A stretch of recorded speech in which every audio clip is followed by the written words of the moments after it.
Here's what I'm going to focus on going forward. I'm going to stick to a 6-week release cadence. Consistency is key. Of course, the production quality also needs to be key as well. So if I don't feel like the production is up to scratch, I won't be releasing it, but I'm going to stick, where possible, to that 6-week release cadence. You're listening to the Inside the Mix podcast with your host, Marc Matthews.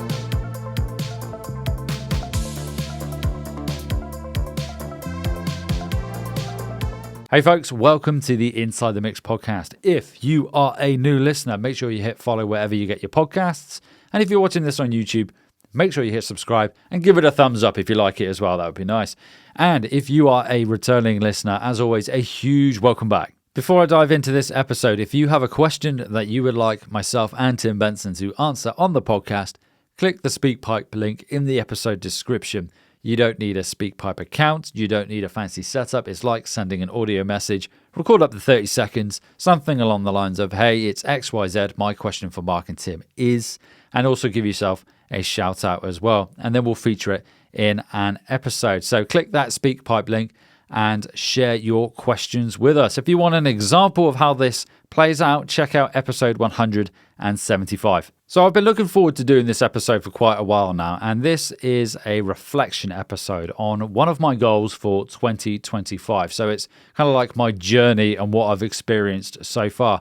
So one of my goals this year was to hit 10,000 monthly listeners on Spotify. Now, I'm not starting from zero. I've got, at the time of me setting this goal, I think it was around 300 monthly listeners. I hadn't really released anything for about a year or so, and I hadn't really done anything in terms of promotion for my own music.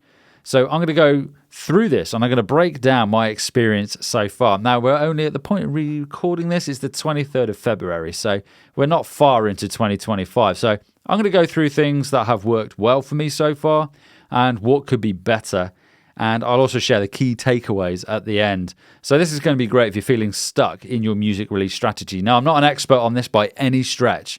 This is just what I've experienced so far, what I've done, what has worked well, what hasn't worked well, and what I'm going to do going forward as a result. So again, not an expert on this. This is just my reflection on what I've done to date to try and hit this goal of 10,000 monthly listeners on Spotify. So if you're an indie artist or producer looking to grow your audience and make smarter release decisions, this could well be for you. So let's dive into this one. So this journey started with Waves, the release of Waves, my single in 2024.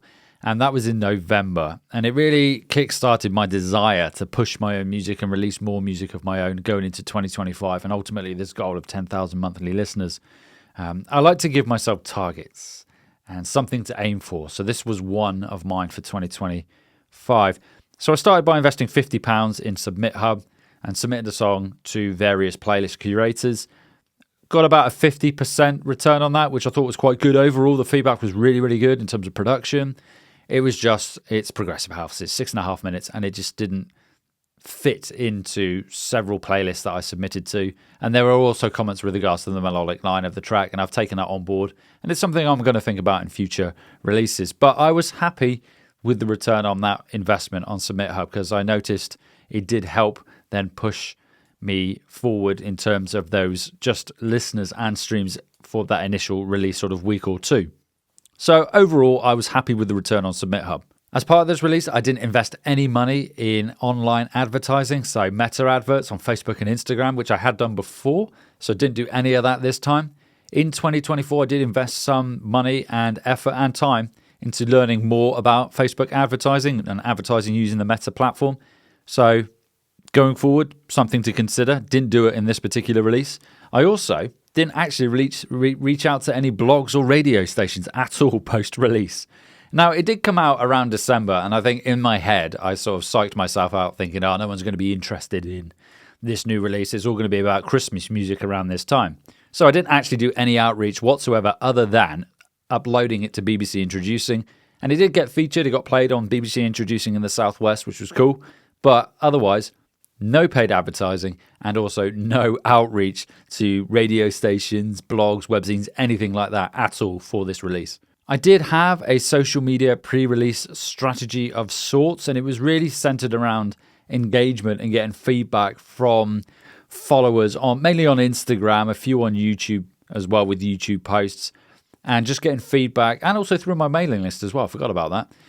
On feedback on the artwork itself, and having mailing list subscribers and followers on YouTube helped me decide on the artwork, which was really cool. Got a lot of engagement from that.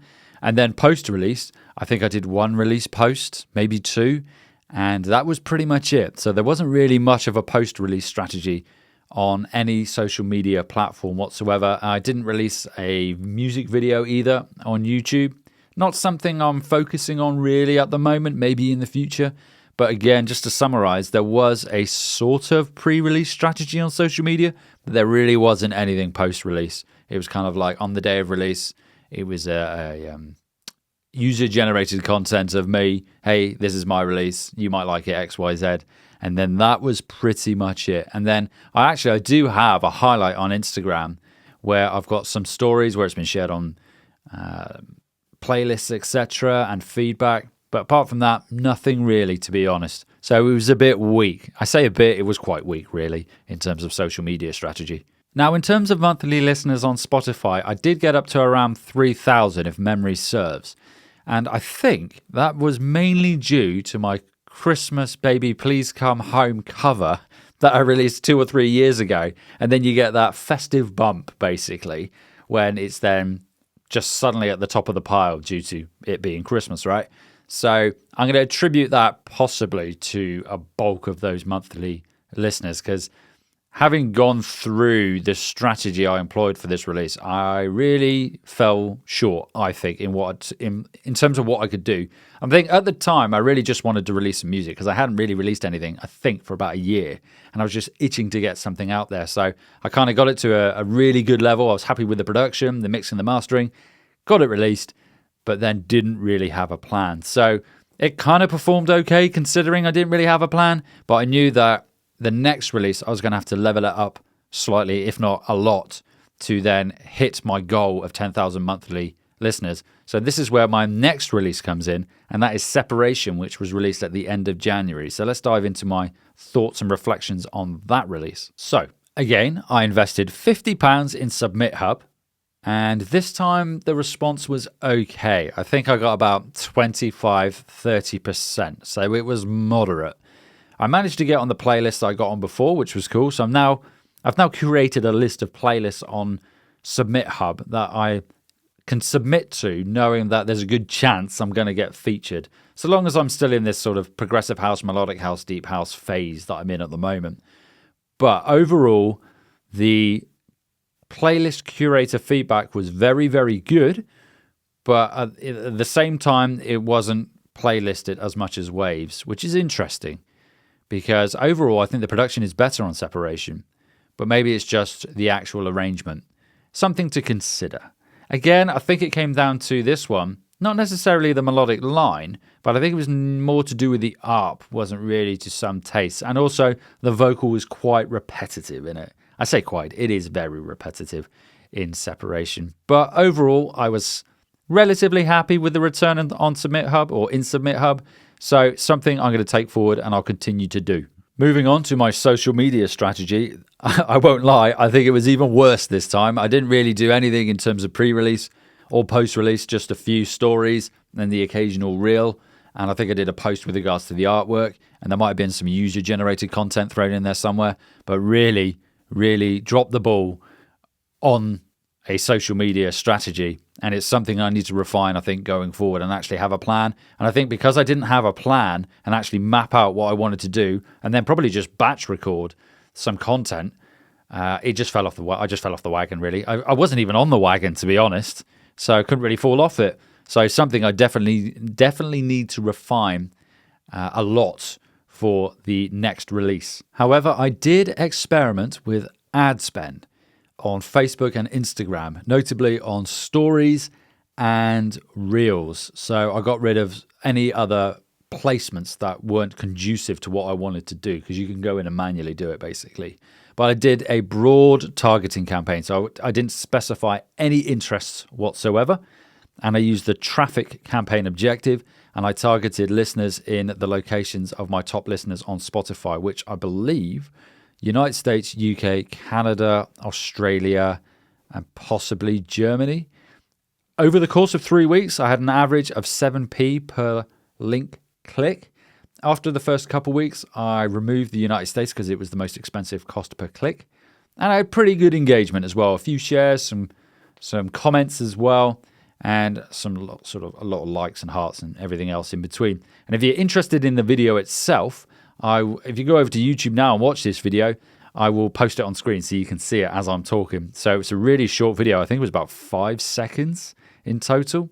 One thing I would do differently, and somebody did comment on the video itself, I would actually have the music, the song, in the background of the video, which is not what I did. It is literally just me talking and then explaining, if you like this, then you might like this.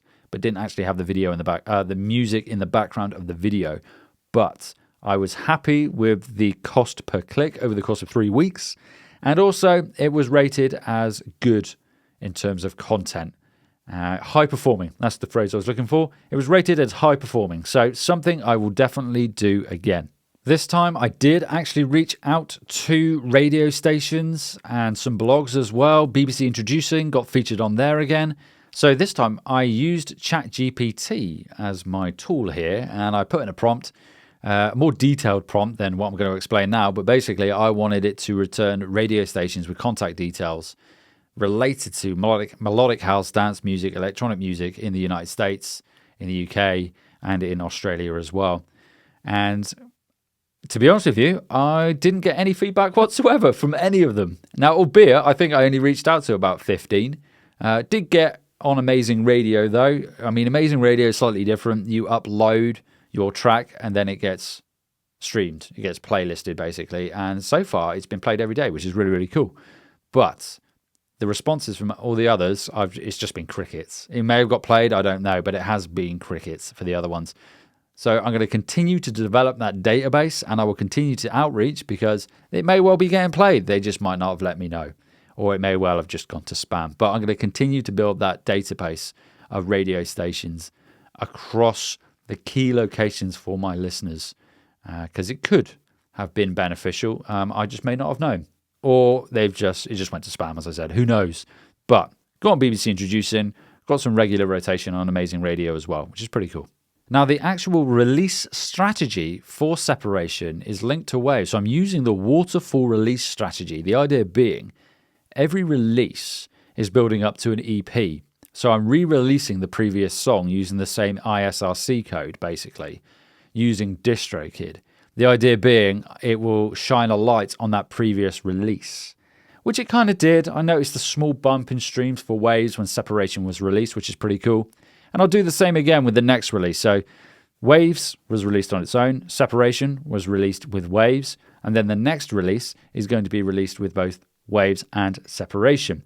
If you're interested in the waterfall release strategy, there is a blog post I put out last year with regards to this. So you can click the link in the episode description and you can find that. The idea is, in doing this, there's that cascade of releases building up to an EP. Now, you want them linked, right? The idea here is that it's going to shine a light on previous releases. So it kind of did. And I think I'll see this hopefully more with the next release. So again, if you're interested in the waterfall release strategy, do check out that blog post. And I may release a video in the future of me going through this process with my next release. We'll see what happens. But yes, that was my strategy. And I noticed a small bump in streams and saves and playlist ads for Waves at the time of the release of Separation. Now let's look at the results of my reflection of those two releases. In the first 28 days, Separation almost tripled the streams of Waves on Spotify. It surpassed Waves' total streams in just a few weeks. Spotify Radio started pushing my back catalogue as well. I'm seeing more exposure for my other songs and just more streams in general from that. And as of February the 23rd, when I'm recording this, my monthly listeners have hit nearly 1,600 listeners, which is a 322% increase from the previous month. Small fry, right? Small numbers, but at this growth rate, I'm on track to smash my 10K listener goal in 2025. So what are my next steps? Here's what I'm going to focus on going forward. I'm going to stick to a 6-week release cadence. Consistency is key, of course. the production quality also needs to be key as well. So if I don't feel like the production is up to scratch, I won't be releasing it, but I'm going to stick, where possible, to that 6-week release cadence.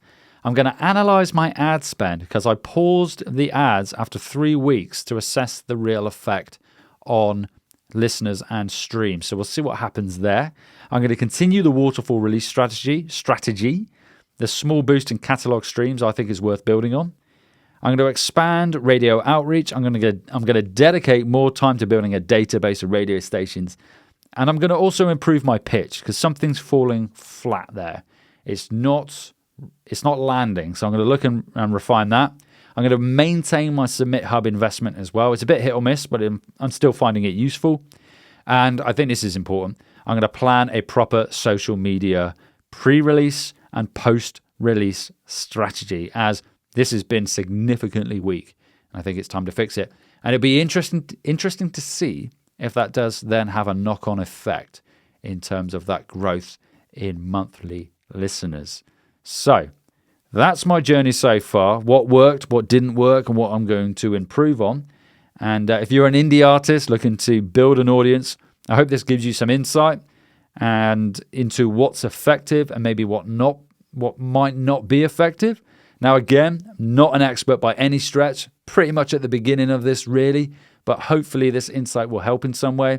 And also, I think it's important to reflect, and hopefully if you can take at least one thing away, is to reflect what went well, what could be improved with each release. And maybe record a video like this. You don't have to release it, but if you at least record it, you're going through the motions of analyzing and reflecting on what you've done previously and then what you could do as a result going forward. So hopefully this has helped in some way. I'm going to check back in a couple of months' time with my thoughts and reflections and maybe even some new strategies. So in the meantime, keep experimenting, keep making music, and I'll catch you in the next episode.